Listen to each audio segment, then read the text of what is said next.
My view would be, why don't we, if they're going to come here, we'll provide buses and provide them. I will send them to Delaware and do that. I mean, if he's not going to support the border being secured, then he should be able to have everyone there. So we will do. That's been of interest to a lot of our viewers, these migrant flights to the Jacksonville area. Your spokesperson told us your office is aware of 78 such flights in recent months.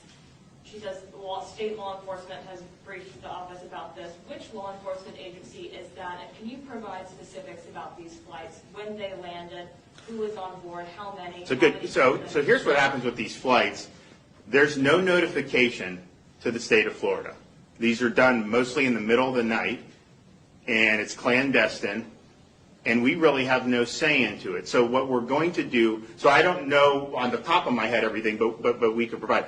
I know when we initially got wind of this, it wasn't through normal channels. It's people in the federal government who are effectively leaking this to us so that we have a heads up on it.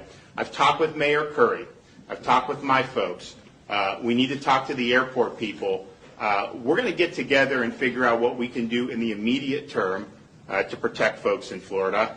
And then obviously, as the legislature comes back, I think about it, you have an open border in violation of U.S. law. The president has said that basically they want to even pay reparations to people who came illegally. Just think about that. You as an American, you get higher gas prices. You get higher grocery bills. You get told basically to just grin and bear it. Someone breaks the law, comes illegally, and they're going to cut them a check for hundreds of thousands of dollars. That is just unbelievable. But that's what we're dealing with. So they're not enforcing the law.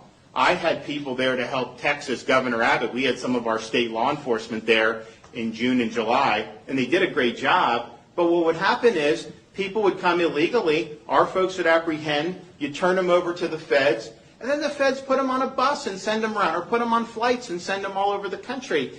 How is that something that's effective? So we have to look at that and say, we are suing the Biden administration over that. We have a pending lawsuit. I think we can be successful on it, but that's not going to happen overnight. Then we have to look at, okay, if these contractors are being contracted by the federal government and they're imposing problems on us. We had somebody that was murdered by somebody that was brought in by Biden. We should be able to have consequences for those contractors. And your ability to do business in Florida, I think, should absolutely be curtailed based on whether or not you're bringing problems or not bringing problems. And the fact of the matter is, this border should be secured.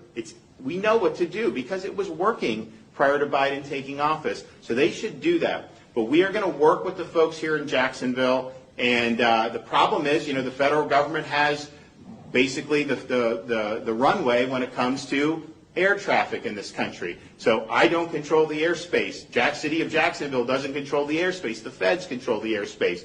So they can shut us out. Now this lawsuit, maybe we'll get some relief from the lawsuit. But short of that, we need to get together and figure out ways to be able to do it. We knew, one of the things that was concerning to me, and look, you can't prove any of this stuff, but, they were bringing flights in May and June, we found out here. And why was that? And then Jacksonville, you saw what they had to deal with some of the COVID stuff. So there's all these things. It's just like, why? Why not just kind of let folks alone? So there's absolutely going to we're going to have action across a wide variety of fronts. If I may follow up again, which law enforcement agencies are providing this information, and do you have any details about the number of flights, when, the number of people? So in terms of each individual flight, I can tell you, I know that they started in May, and I know that they've continued. Whether they have the ledger of everything, you'd have to talk to my office about that. But our state law enforcement agencies are engaged in this. And again, this is not something that we're given ahead of time. This is something that we find out after the fact. And I talked with the folks at the Jacksonville Aviation Authority. Feds come in, they do it, they got a bus. My view would be, why don't we, if they're going to come here, we'll provide buses and provide them. I will send them to Delaware and do that. If he's not going to support the border being secured, then he should be able to have everyone there. So we will do whatever we can in that regard, and we are absolutely going to do everything we can. Can you name some of those private contractors you're talking about, Governor? Well, I could, but I'm not going to do it right now. I mean, I think that we want to maybe have discussions with some of them, because you have charter air, and then you also have buses, and I think we want to have some discussions. I'd like to get to a place where we're in a better spot than we are now. I mean, just think about it. If they're not going to do anything to change this, maybe we'll win in court. Maybe we'll have something that pushes back. But even then, you saw what happened with the OSHA decision. It was stayed by the Fifth Circuit Court of Appeals, meaning not in effect. And what did the Biden administration say to businesses? Ignore the court and follow our rule anyways.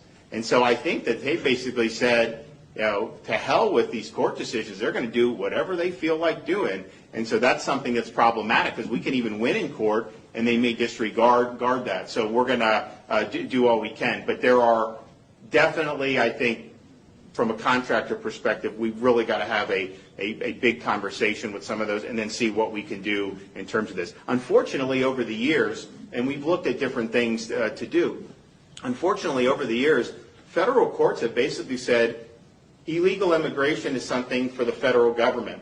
They have the jurisdiction. So when states want to go in and protect themselves, they have not looked kindly on some of those things. And I'm not sure that's the right decision, but clearly, if it's the federal government's responsibility, but then the federal government defaults on that responsibility, then the states still have their hands tied. I don't think both can be true. If it's a federal responsibility, then they have a responsibility to discharge the duties and enforce the law. If they're not doing that, then clearly, I think a state should be able to come in and provide protections. And so that's what we're going to be looking to do. Governor, two-part question real quick. When it comes to these undocumented immigrants, you're saying that they're coming in at 2 and 3 in the morning, late at night. Are we talking about by the dozen, by the hundreds, and are these asylum seekers? Where are they, sir? Well, I think in the flight that is in question for the individual that posed as a minor, came in, was really in the 20s. I think that flight was one with people that were at least posing as being under 18. So what you do is you have people that are coming to the border, a lot of kind of like 16, 17-year-old males coming. They're treated differently than somebody that was over the age of 18. And so that particular flight was supposed to be, I think, what they call, UACs. And they were on a bus, and I think many of them taken to the Homestead facility down in Southwest Florida. And I know that that's been the case with other ones. Now we're also looking at buses from South Texas, where are those buses taking folks, and buses that are coming in to the state of Florida and certainly in other parts. It's interesting. If you're trying to deter kind of illegal migration in the interior of the country, if you come illegally and they don't catch you, it's actually in some respects worse than if they catch you, because when they catch you, they'll give you money or potentially put you on a conveyance to get you somewhere, whereas if they don't catch you, you're kind of on your own and you don't necessarily get any money.